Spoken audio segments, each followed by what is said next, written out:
আবু দারদা, তবে শুনে রাখো, আমার নবী যখন আমাকে সাথে নিয়ে যখন হিজরত করতে যাচ্ছিলেন, মদিনা শরীফের দিকে যখন যাচ্ছিলেন, আমি নবীর সাথে সঙ্গী ছিলাম।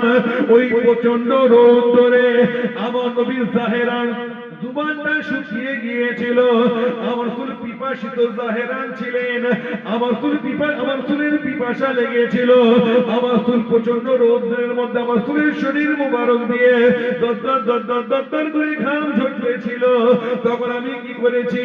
আল্লাহ দরবারে ফরিয়াদ করি, আয় আল্লাহ রব্বুল আলামিন, আয় পরওয়ারদিগারে বেনিয়াজ, আয় আল্লাহ, আপনার হাবিবের জুবান শুকিয়ে গিয়েছে, আপনার হাবিবের শরীর দিয়ে দর করে পাসিনা ঝরতে লেগেছে, আপনার হাবিবের বড্ড কষ্ট হয়।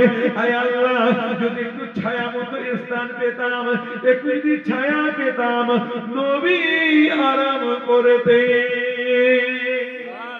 এই প্রচন্ড রোদের যদি ছায়া পেতাম, সেই ছায়ায় নবী একটু আরাম করতেন। দোয়া চাইছেন, রাসূলকে বলে, ইয়া রাসূলুল্লাহ, ইয়া হাবিবাল্লাহ, আমি একটু দেখবো, একটু এখানে এই প্রচন্ড রোদ, একটু ছায়া যদি ছায়ার মতো জায়গা যদি পাওয়া যায়।